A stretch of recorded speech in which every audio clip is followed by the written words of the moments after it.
Just 2 weeks behind Knox Johnson, he continued eastwards for another lap of the Southern Ocean to save my soul, as he put it. This is the real solo race, sailing like it's 1968. Forcément, tous les gens qui reviendront de la Golden Globe Race, forcément, il faut s'attendre à ce qu'ils aient changé. It's a great story, and it's the 50th anniversary, and it's a great opportunity to relive the original solo sailing when technology wasn't available, where we're just using sextants and wind-up clocks to find your position. And it's really the story of humanity and human endeavour in the extreme. So the world has never seen anything like this event.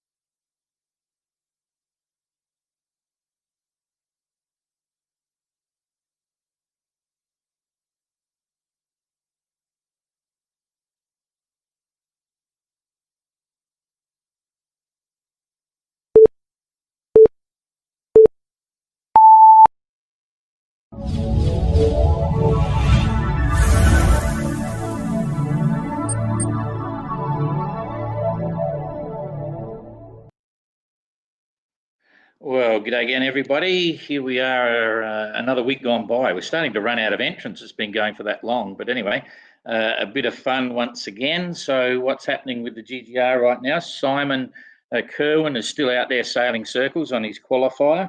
Weather's been reasonable. Just heard the latest from Luke Lepage. Luke is still out looking for sponsors, hoping to get into the 22 edition of the race. Sadly, you may remember he lost his boat in the last one, but good to see he's still out there fighting to get there. Just a reminder that all our entrants currently have boats. That's pretty cool. We've got something like 26 entrants now, and everyone's got a boat, which is nice. Vendée Globe is really firing here now. It's going to be opening in a few days on the 17th. Some of the IMOCAs are starting to turn up. They've decided on the COVID plan. There's going to be 5,000 people only in the village at any one time. 9,000 people on the wall. It's school holidays coming up as well, so everyone in Les Sables d'Olonne now has to wear a mask when you're out and about.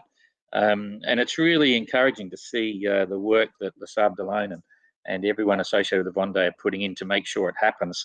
There's sort of like a group of people that are excited because they're passionate sailors that want it. Then there's a group of normal people with businesses and in life that just don't want to see restrictions. But there's also a small group that don't like the idea of it happening. But I think it's amazing what Yannick has done on the Sables d'Olonne and all the other people backing the Vendée. I'm all for it, obviously, besides the fact that, it's a great event, but all kind of good. Just an update on Jane, for those who don't know, she's in Adelaide. She's catching lots of crabs off the Glenelg jetty. She caught 4 crabs today and could only eat 3, so she gave one to a friend. Anyway, all is good. And now we'll cut straight to Jeremy in South Africa. So here he comes now. 1, 2. G'day, Jeremy. How are you? Hey, Don. All good, thanks. Right. Yeah. All good down there. So just explain again where you are and what's happening there. And I'm in Les Sables d'Olonne, as you know. So what's happening? Where are you? I'm in Simonstown, just about 13 miles north of the Cape of Good Hope, and we're just at the beginning of our summer and really looking forward to getting out on the water and some nice warm weather and fresh breeze again. Fresh breeze, yeah. You're that part of the world, eh? So you're just tell us a bit about your profession first before we get into your background, because I know it's quite interesting. You're in the thick of sailing there. Yeah, I guess, Don. I manage a little rigging company. We do sailboat rigging, everything from standing rigging, running rigging, the whole works, tuning up boats, and I've got a brilliant 2 partners in the business who are just exceptional sailors and riggers, and I'm learning plenty as we go. Okay, so does that mean when you bought your boat, because I just explain to people about your boat, because it was RA's old boat that he had to retire from. Just explain that story about your boat and what I was coming to. Did you get the boat with the rig in it, or are you going to build your own rig for the race? I was when I saw the boat the first time, she was rigless, but by the time I'd decided that I was going to commit to the race, and that our old boat was definitely an option. The guy who'd bought her had stepped a new mast, so she's got a brand new rig in her, and we've made a few little enhancements, toughened her up a little bit, made her a little quicker, I think, in some parts of the rig, and yeah, she's now pretty much ready to go. Okay, so you just scrubbed the brand name off whoever built it last time and put your own sticker on now or something. Yeah, there's none of that. Yeah, fair enough. Okay, so that's cool. So you were always excited. I mean, it was amazing. I don't know whether it was because we're now making the stopover in Cape Town for the film drop, but all of a sudden, bang, bang, we get two solid entrants from South Africa. You know, Kirsten's there and you're there. Yep. What made you, what twigged you to the idea of actually doing the race? Would have you done it without if we weren't coming to Cape Town? Yeah, definitely. And in fact, I think to echo Guido and Kirsten, well, we'll leave that for another topic. But I would have done it definitely, irrespective. The Cape Town wasn't the hook to it, but it adds a bit of interest, doesn't it? Yeah. Okay. So let's go back to the beginning again. Starting sailing and all that sort of. Where did you grow up? What was the family connection? What did your parents do? Things like that. Born in Cape Town, not far from where I live now, but my dad was an expatriate teacher, and we moved up to Bulawayo in what was then Rhodesia when I was barely walking, and lived there for the next 13 years, which is where I did all my formative sailing, inland, on dams and lakes, and it was. Okay, so this is apparently you in a plywood oppie sailing. You're playing captain there, and who's your crew member? That's my oldest sister in the front. I think she was probably about 4 years old there. So did your dad build the boat? No, we bought that one. It wasn't in great repair. We just patched it up and got it sailing again. Yeah. Okay. Okay. And so what's the story with this? This is a moving further along. How did you get into sailing? Was it a weekend thing or a school thing or what? Or a family? That obviously your parents had an influence. Yeah, my dad was great. I mean, he started out sailing optimists with me. He just sort of stick me in front of the mast right at the front, and he would sit right at the back. So he was in the boat as well. And then cool. I turfed him as crew and ended up just sailing it myself. And yeah, we had a very, very competitive dinghy sailing scene in Rhodesia in those days. It was we were in fact a very, very strong sailing country, and everything from optimists to Flying Dutchmen, Fireballs, 505s. We used to have an annual regatta with well over 300 boats sailing. It was great. Yeah, that's amazing. That's back in the 70s, right?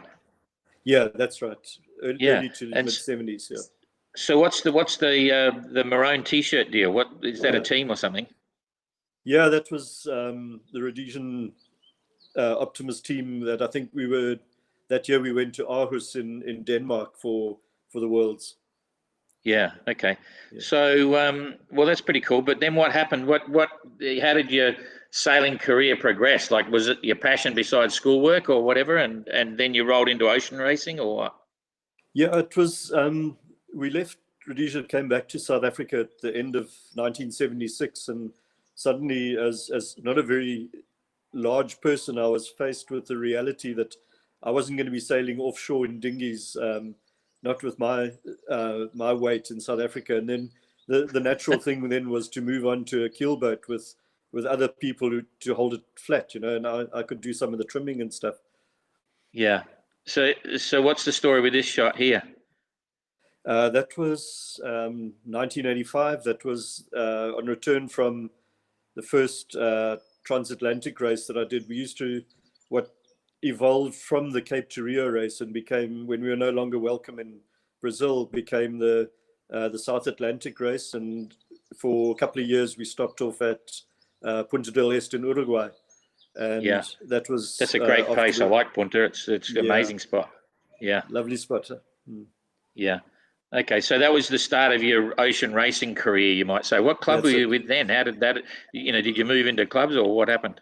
Yeah, that was out of Algoa Bay Yacht Club in Port Elizabeth. Yeah. On the East Coast. Did a lot of sailing there. I was at university in the area, and it's got the most, Algoa Bay is the most fantastic sailing waters. Really, really nice. Yeah. Okay. So then, what did you do beside? What was your profession like when you got out of that? You started sailing here. What were you doing after school, sort of like college and all that sort of stuff? What did you take on? Yeah, it was interesting. Through subsequent to the South Atlantic race, I was at a bit of a loose end for a while, and I ended up delivering a FAR 38 from Port Elizabeth to Mauritius, and we had the first of a race which ran a couple of series from Mauritius to Durban, and the boat that I sailed with was sponsored by a man who founded a builders merchant chain. And after the race, I happened to mention to him that I wasn't exactly sure what I was going to be doing with the rest of my life. He said, "Well, you're coming to work for me," and that kick-started a career in the building industry. Building. Okay. Yeah. Yeah. So now you're going to tell me yacht rigging and so on is more lucrative than building, or what? I'll try to work it out. Yeah. Yeah, this picture was after many years of not doing any ocean racing. I ended up being a stand-in skipper for a boat full of St. Helenians that were taking part in a race from Cape Town to St. Helena. And that was just the crew and my family come to say goodbye, and it was a fantastic race. That was 2008. Yeah. Okay. 2008. So that's getting up to present day. Now, this one blew me away. You've had your interplay with Cape Horn already. So that's actually Cape Horn, not the Canaries or anything like that. What's the story there? Yeah, we sort of did a bit of a recce to go and check it out, and myself and my longtime sailing friend Franz Lutz, who's there with me in the picture, we just decided on a whim that a charter on one of Skip Novak's boats would be a good idea, and we did a 14-day charter around Tierra del Fuego, and on the day that we sailed. So which pelagic? That the big one, or that's Kirsten's pelagic? Yeah. This was the big one, the Pelagic Australis, and okay. We had a day of absolutely beautiful weather. We even managed to go onto the island and go up and visit the lighthouse keeper. Fantastic. And visit the monument. Yeah, it was really special. Yeah, I think a lot of people don't realize you can do that, but more and more are. So part of the course. Okay, so all looks kind of fun. I'll just quickly go through the people there. Michelle's here. Mike Phillips finally made the live show. Mike and Gay are there. Antonio, just checking for questions, but I can't see any there. Mike Phillips, Michelle, Ada is here. Yeah, she's just over there. Did I mention that Ada's here backing me up in case there's a problem? And Jane, the crab lady, is in Adelaide backing us up as well. Peter Mueller, Pat Lawless, Tony Oates, Pat Ware and I, they're talking between themselves. Tony Oates, and look at that. All our viewers are chatting between themselves. We must be dead boring, Jeremy. I got to tell you, no questions. Anyway, Oslo's there. Helped RAIO before the last start. Looking forward to hearing her. Yeah, it's kind of interesting. We all fell in love with the OE32, and you're carrying a bit of baggage there, Jeremy. If the boat goes slow with you as the skipper, you got a problem. You know that, don't you? Because it blew everyone away. Yeah, I do realize this. This is a big shoes to fill. Yeah. So you've been sailing on the boat. What's your impression? What's your gut feeling about it? John, so far I've been blown away. She's really quick. I must admit she's in very light ship condition at the moment. I haven't put a lot of the junk on that needs to go with me, but she's quick for a full keel boat. I've been totally blown away. We had a regatta about 2 weeks ago, which we managed to win, and she's deceptively quick. Yeah. Okay. Yeah, I think you're right. I mean, the numbers stack up really well because we got some graphs, so sail area displacement, on all the boats, and that OE32 is right up there. It's very surprising. Yeah. So kind of cool. All right, so let's get in. Sorry, we've got a question. What kind of rig? What kind of rig do you have? Maybe it's the guy who built the rig is putting in a free plug here or something. It's masthead rig, and I'll just describe it. Yeah. Yeah, it's just a Sparcraft rig with a I guess about a 7/8 or 15/16 rig. Yeah. There's a forestay. It'll be rigged as a cutter by the time I'm ready for the race. Yeah, okay. But at the moment, just a masthead sloop. Well, that's pretty full on. No disrespect to you, Jeremy. The Sparcraft rig is pretty cool. That's Jean-Luc. Yeah. And even for my Mini 580, I've got a Sparcraft rig in my Mini.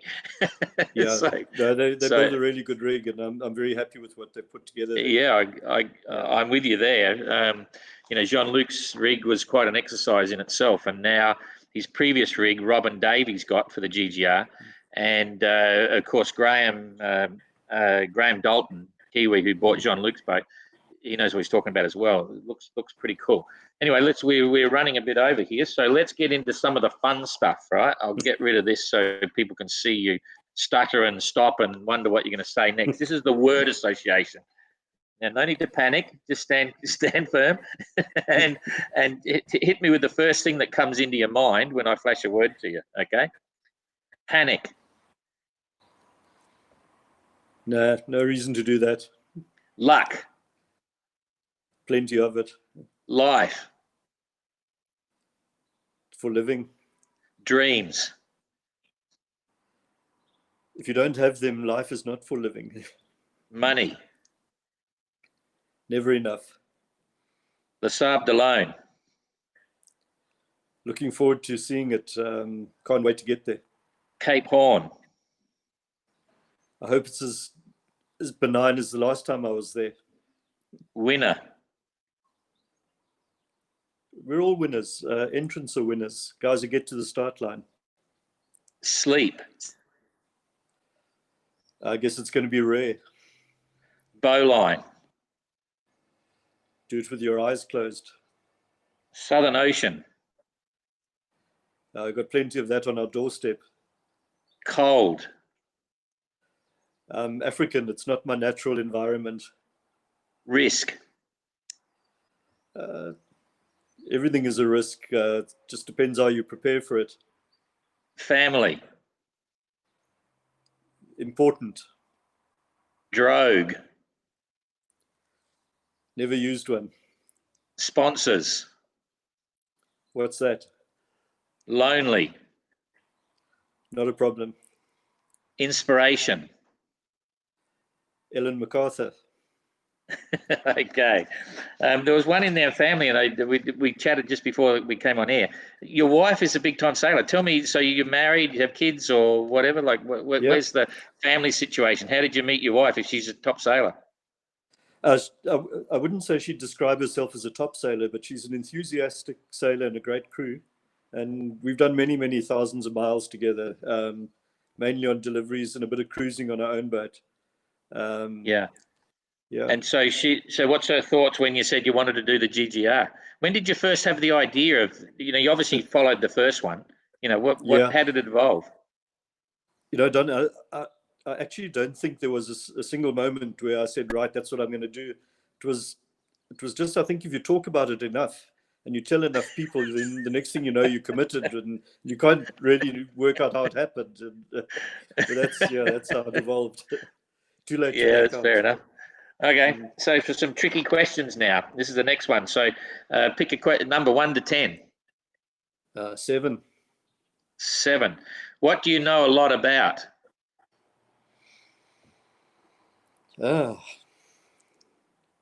Nothing.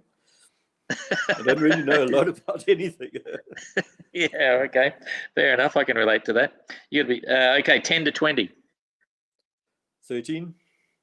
13. What inspires you the most and why? People who overcome disabilities. I just think, being very fortunate in everything that I have, and I've been given over life, to see how some people overcome adversity. It's inspirational. Yeah, yep, too true. Okay, 20 to 30. 36. Hang on, 20 to 30. I beg your pardon, 26? Oh, did you say? Yeah, I thought I said 36. Okay, what's the meaning of life? Everyone knows that one. 42, isn't it? Ah, jeepers, that's a cop out. It's funny, eh? The numbers become so relevant. I reckon most of the people don't even know what it means, haven't read the book or whatever, but they just say it must be 42. Okay, I'll let that go. So 30 to 40. 34. 34. Do you believe in karma? Yeah, I do. Yeah, me too. Everything comes around. Yeah, absolutely. I got to say, when things are, in sometimes in life, or for Jane and I, sometimes things just look good and feel good, which is where it is at the moment, and you just think, wow, how did we get here? So anyway, 40 to 47. 45. What is your biggest fear and why? I guess it's actually not related to the sailing at all. I guess it's that something happens ashore while I'm away that I can't help rectify. Yeah. The feeling of Okay, now for the really helplessness, deep and meaningful questions, you've got to pick a letter between A and N. J. J. What was the last gift you gave someone and why? I think it was a bracelet, I think, to celebrate a 30th anniversary, wedding anniversary. Okay. Yep. That's cool. Yeah. All right. So okay. So let's just get into the deep and meaningful stuff on the GGR. What's your biggest challenge right now? I know the economy down there is taking a bit of a hammering on an international sense, which makes it challenging. But what's your biggest challenge for now with the GGR? I guess it's just logistics. Getting to the start line on a very small budget, and having all the gear that I need for the race to be new and unused at the start line. So I'll be sailing to the start, and I'll be taking a whole lot of extra stuff with me, I hope. That's going to be quite a challenge. I mean, some people don't like talking about budgets, but have you got a budget and you know roughly what it is, and you're prepared to talk about it, or to do the race, buy the boat, do the race? Yeah, if you, it's going to sound laughable in any sort of first world currency, but in terms of our South African currency, it sounds quite exciting. We're looking at a budget of around R1 million, but I think what's that? Divide that by 12, and you're looking Aussie dollars or 13. So it's not huge. Okay, so R1 million divided by 10 is only 100,000. That's in US dollars or euro? Aussie dollars. Aussie dollars. Okay, yeah. Well, actually, no, that's cool. I'm always fascinated on that because everyone thinks you need 400,000 to do the GGR. Some people try to find sponsors even bigger than that, but I always maintain that you can do it a lot less. And at the end of the day, the other important thing is you've got your boat, so you can sell your boat at the end if it's an asset. Because I'll never forget Uku. I mean, and the Uku's manager's right here. He basically bought the boat and sold it again for what he paid for at the end. So it was a cost of food, and he never took enough food. He didn't spend enough money on that, plus his entry fee and a little bit extra safety gear. So it cost him bugger all, eh? It was a very interesting scenario. And I always say, people having trouble with dreams say, oh, the GGR is too expensive. But it's not as, I mean, you can spend money, but you don't have to, Yeah. So kind of cool. We're moving right along here, and I see Mark has just popped his head up close to the camera. He's chafing at the bit to get on. Hello, Mark. Oh, how did that happen? Oh, that's cool. We're just about to run out of time. I just want to say thanks a lot for coming, Mark, and we'll see you next week. Bye-bye. It's all right. It's just my dementia. I'm another one of those silly old sailors. But anyway, so where are you, Mark? What's happening? I'm eating crabs with Jane. Oh, okay. I believe it. I should have got a picture up of the crabs. If you want to see, you got to go to my personal Facebook page to see the picture of the crabs, or Ada's as well. Ada's got the pictures up. But yeah, how's everything in Adelaide? You healthy? Like everything's good? No, I had a fever and I had to go and get a thing shoved up my nose. to Oh, get COVID tested, but I got the all clear this morning, so I can go back to okay. work. So That's all right. Well, that's a good start. The scary stuff about that is if you get it, they don't know what the after effects are. It affects different people different ways after the event, eh? just a bit of So, dementia, I think. sorry? A bit of Yeah, dementia. yeah, something like that. That happens as well. So, okay, so I think everyone, I mean, I don't even need to put pictures up about you, Mark. I've got a picture here of your boat, but everyone knows Coconut and what you're doing. So, and I see you. I think you're the first ever to put a flag on your mainsail. That was exciting. Oh, yeah. So brought them into the lounge, stuck them on, and I've got to swap them over and do the other one next weekend. Yeah. I think it was a good move. I mean, it's not original. A lot of events are doing that now, but I think it's good to fly the flag and all that stuff. So, so Coconut's looking good. Like you're raring to go. What's your schedule now? And we're going to talk in depth next week. But Yeah, look, I've just been doing some of those little things that are sort of just hard, like yeah, sorting out an AIS. So I got the MMSI, got the AIS, set it up, tested it, whatever, because you've got to get an AIS that's not going to give you position. So it requires a bit of thinking through and planning. yeah, So I've been yeah, trying to do those types of things. yeah. Fair enough. Yep, too true. All right. Well, we're going to have a good chat next week, and people will wonder what the hell we've got to talk about because we've been talking as silly old sailing buggers and we've been talking about you all through the last GGR. But I can guarantee that the conversation between you and me next week will be completely unique. We will cover subjects that we've never covered before. so tune in. You can never get bored with Captain Coconut. So Jeremy, you got a hot boat. I'm not even going to ask you if you think you're going to beat Captain Coconut. I'm just going to say how you're going to feel when you start beating Captain Coconut because you got a hot boat. Well, I think we chatted about it last week, isn't it? It's not only the boat; it's the driver as well, and I think there are going to be a couple of points on the race course which you're going to have a lot of that luck. And I think there's going to have to be some very determined drivers there there's going to be quite a bit of adversity as well. And it's going to be the best combination, I guess, that's going to end out in front. Yeah. Are you watching the weekly plots now of the fleet going down through the weather that Mike Smith is doing? We're going to put them up every Friday. Are you watching that? You mean the other South African entrant from Australia? No. Oh yeah, actually you're right. It's funny, eh? Mike has got a strong connection to Cape Town. We're going to get him up shortly because we had trouble with him last time. But we'll when this winds down, he'll be up and we'll get a good discussion with him. But a lot of people won't know that. They'll think he's Australian, but he's actually got some solid connections to South Africa. He does. He has a house just down the road from me. And that's as opposed to Captain Coconut, who's sailing a South African boat. That's right. Yeah, there was a bit of a magnet pulling him in on the last race, but we won't go there. But yeah, they're actually nice boats. They're quite the numbers on the board in terms of statistics suggest that they're another sleeper like you. But it's got a lot to do with the sailor. Being a Navy commander and stuff. You sort of got to expect certain things, but that's fine. I won't go there.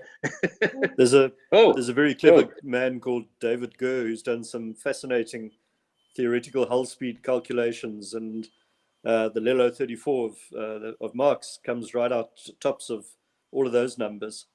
In theoretical hull speed, very closely followed by the OE 32. Excuse me, Jeremy. Don't rub it in. He's listening. He's listening. I've had my practice. This is the real. That's right. One. It was just you're going to have so many good one-liners, Mark. It's fantastic. When the time we get there, it'll be all this stuff going on. I've just been prompted by my producer over here. We got 4 questions apparently. Maybe 5. Jane's got a question. This could be bad. Okay, if you know the questions, I'm going to find them.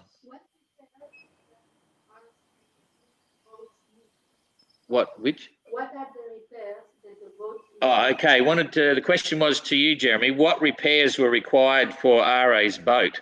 I mean, you picked it up when the hull had been repaired, I think, but you probably know the history. So, do you want to run through that? Yeah, the deck had been repaired quite extensively, and the main bulkheads that had taken a bit of structural damage had been quite well repaired. But just to be on the safe side, we went and reinforced all those repairs again. So I think she's probably stronger than when she was launched. Yeah. And then the rest of the changes and work that I've been doing is just to make her more my sailing style than possibly Ara's, who had a different sailing style. Yeah. Yeah. Andrew, are you going to go with a solid dodger or soft dodger, or? That I'll let you know in about a week. I haven't decided on that yet. Okay, because Ari had one of the I had best solid decided. dodgers you could build, you know. Yeah, Yeah. that was a bit of fun. Okay, so that's that question.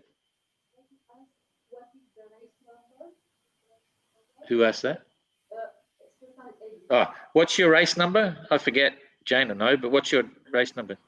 I'm actually not too certain what it is. I know what I'd like it to be, but we'll have to chat about that afterwards. Oh, okay. Yeah, we haven't allocated you one. You can talk to Jane about that. You can have whatever you want as long as it's not been taken. Okay.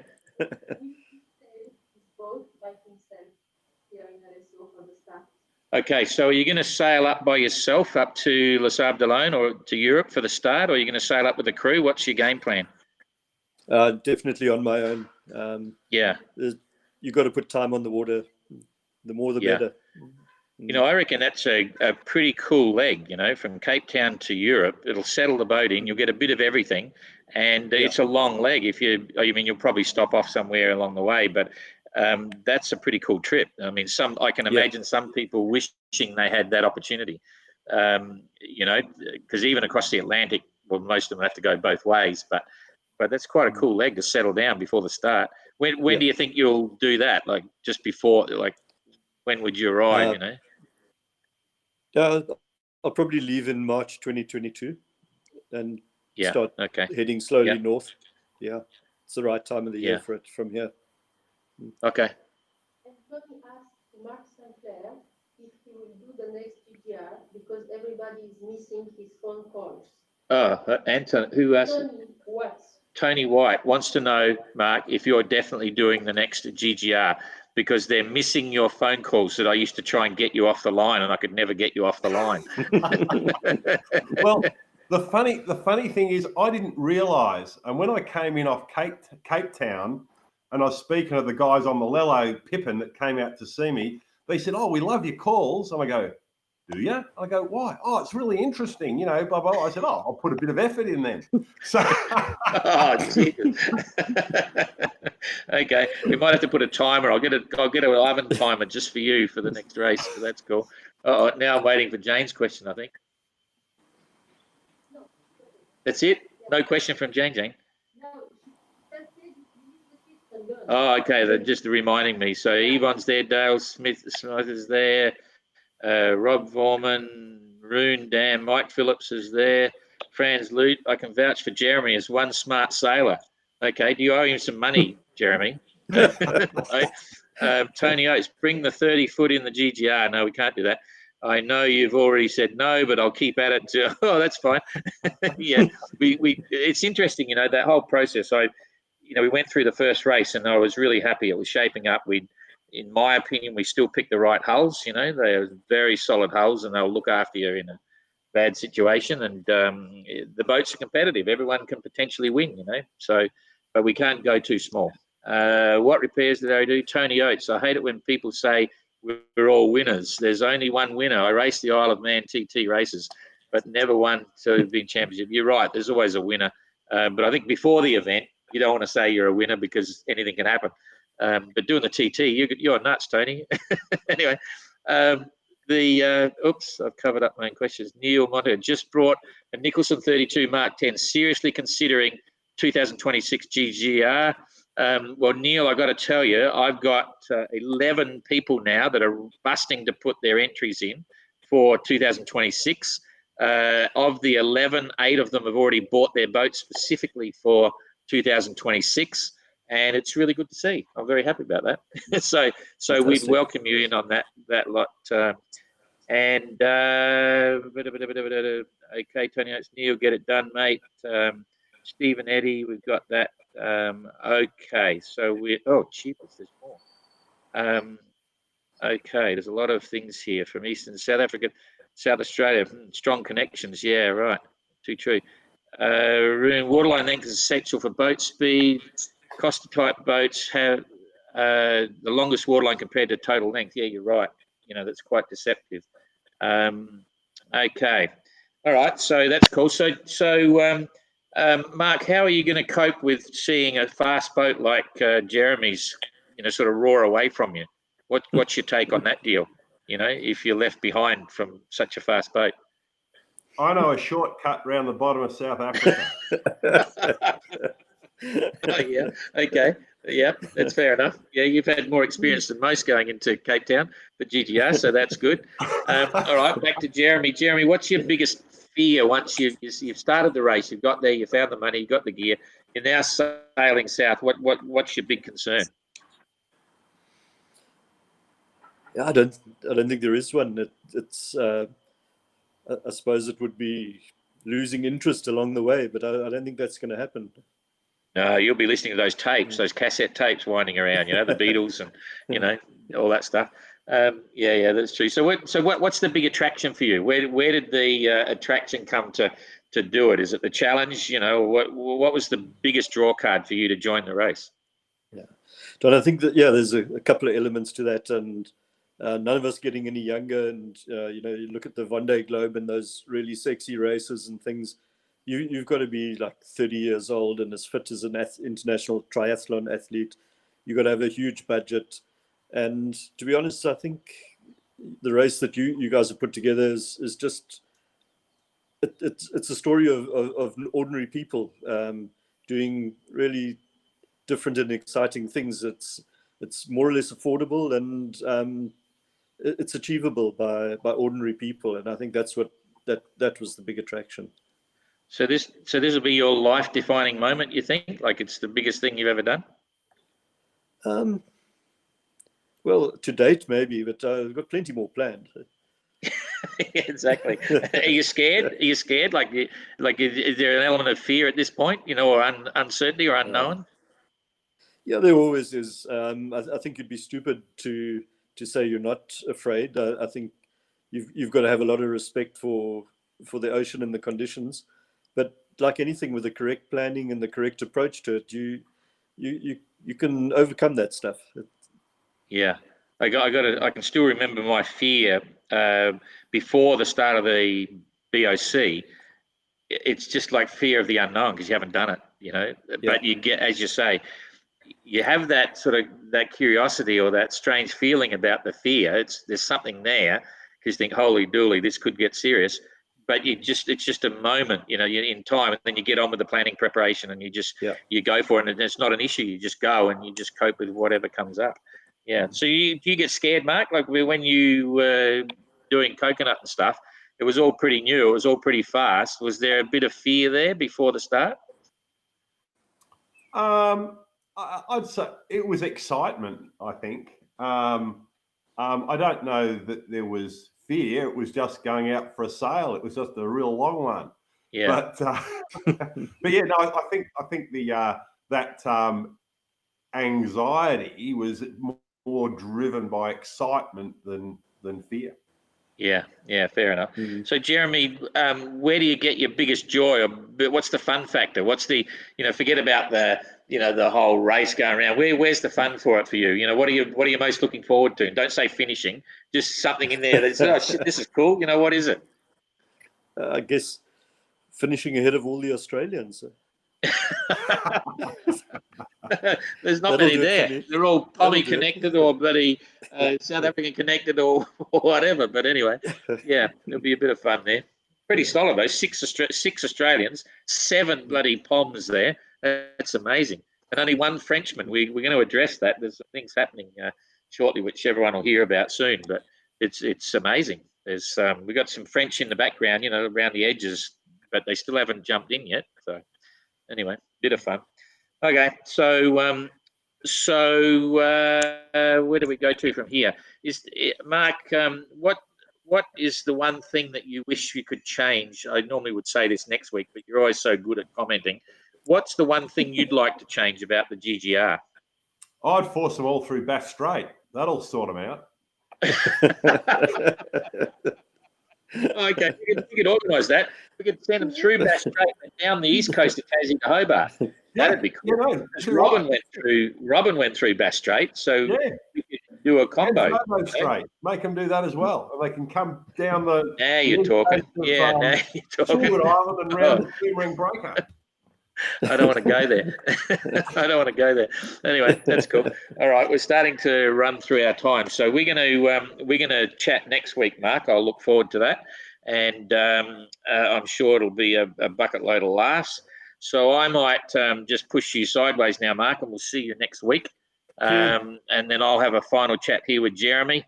But then again, I just know you like watching, and you're not going to go. You're going to sit and watch, so you can watch till the end. Would you like to ask Jeremy a question, Mark? Yeah. When you did that race from Cape Town to Punta del Este, were there any Lalo 34s in that race? Sorry, Mark, I didn't hear that bit. Was there any? Was there any Lalo 34s in the Cape Town to Punta del Este race? Were they a big deal there at the time? Yeah, not that I remember. My team manager Franz you'll probably have a comment on that in the comment section, but he's got the encyclopedic memory, but I don't believe there were any. No. Right, because it was about that era, though, wasn't it? No, it was 1985 that race. Yeah. Right. Okay. Yeah. Okay. Yeah. Okay. Yeah. That's cool. All right. So I think we're just about winding down. So what would you like to change about the race, Jeremy? Seeing that I'm not allowed to say the Cape Town photo drop. It's just a waste of comment. It's not going to change. The lottery drop. I think I would love to see you permitting the use of some of the more exotic ropes and things like Dyneema lashings and things rather than sticking to the old polypropylene ropes and stuff.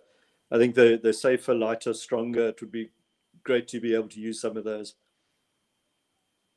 Yeah, but they're a lot more expensive too, and it's sort of, then you start to say, where do you draw the line? It seems funny. There's sometimes it seems a bit pedantic that the deal about the cassette tapes and so on, that's just fun. That's just cruel fun. But and it just creates an interesting identity to the race. Same as a sextant. That's serious because it's what we do, and it's more stories there. But exotic materials and exotic ropes, I think we can get by without them. But all a bit of fun. Are you taking me to show you something? Show us something. No, I've got a guy shouting for me outside the door here. So. Oh, do you owe him money? Oh, you just built the rig for him, or he's late. You haven't delivered the mast. Yeah. So how were the sails on the boat? Were any of the sails that RA used? Are you going to be using them? Sails should be okay. I've got a couple of sails came with the boat. There's a furling head sail, 2 spinnakers, an asymmetric, a storm jib, and what else? That was it. That's not bad. The staysail and the mainsail got trashed with a rollover, but the rest of it seemed to survive. Yeah, I think he was pretty heavy on one of those spinnakers because I remember he blew one out when he was coming down the west coast of Africa. So. Oh, right. Yeah. Okay. That's just RA being RA. He's a great guy. He bought a really interesting boat. His current boat's just a fun, sort of very fast, typical Northern European boat. I was having a go at him when he bought it. I thought he bought it to do the Ostar or something, but he's just having fun up there. I think with Ari, we all really like Ari. He was a great character and very passionate and nice nature. And I think he's still got visions of the GGR later, but he's got to let his what did he call it? The kit box or the box money box. His money box is still empty, which I totally understand. But I know he's got a bit of a spark for the GGR there. So he might be watching this. I hope he is, and I hope to see you again, Ari. That was it's going to be kind of. I think it'll be kind of weird for RA to watch you sail past out of Cape Town start heading across the Southern Ocean. I think that'll, you know. So anyway, part of the fun. Okay, we're just about done. We're out of time, so I'm going to get you to bugger off, Mark, and I'll see you next week, eh? Yeah, Yeah, we'll see you next week. Thanks. All right, thanks. And don't eat all the crabs. I want some left in Adelaide when I get there.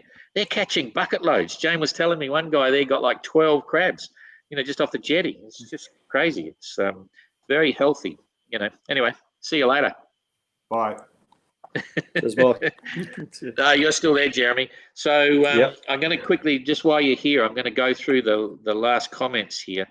I don't know how far back to go to see if we've missed something.